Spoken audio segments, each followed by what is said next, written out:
Hello friends, so আজকে আমরা একটা প্রোডাক্টের ডেমনস্ট্রেশন করবো, যেটা হলো ফেস ওয়াশ।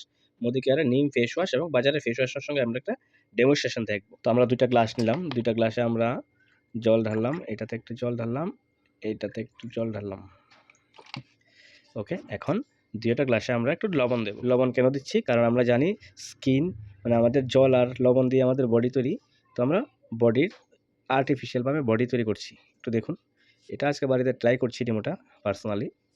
তো আমরা আর্টিফিশিয়ালভাবে বডি তৈরি করলাম লবণ আর জলের মাধ্যমে। এখন লবণটাকে জলের সঙ্গে ডাইলুট করব। ডাইলুট করা হয়ে গেল প্রায়। এখন আমরা দুটো ফেস ওয়াশকে দিয়ে দেব।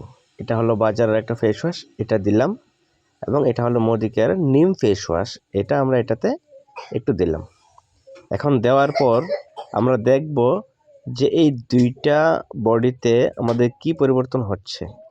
সো এখানে দেখুন, আমাদের যে নিম ফেস ওয়াশটা এটা একদম জলের সঙ্গে ডাইলুট হয়ে গেল, কিন্তু এখানে বাজারের যে ফেস ওয়াশটা এটাকে একটু লক্ষ্য করুন, এটার ভিতরে কি পরিমাণ কেমিক্যাল মিশ্রিত আছে, যার কারণে আজকে দেখুন প্লাস্টিকের মতো হয়ে গেছে, একদম পুরো প্লাস্টিক হয়ে যাচ্ছে আস্তে আস্তে। সো এটা আমাদের শরীরের জন্য উপকার করবে না ক্ষতি করবে এটা আপনারাই জানবেন।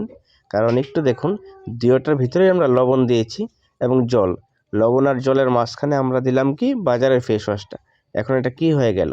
সো আপনারাও বাড়িতে ট্রাই করতে পারবেন আপনাদের ফেস ওয়াশ লবণ এবং জল নিয়ে, অল্প পরিমাণে জল এবং লবণ নিয়ে এটার ভিতরে আপনি আপনার বাড়িতে যে ফেস ওয়াশটা ব্যবহার করছেন এটা একটু দিয়ে দেখবেন যে এইরকম হয় কিনা, প্লাস্টিকের মতো হয় কিনা। না হলে ভালো, আর হলে দেখুন কি প্রবলেম।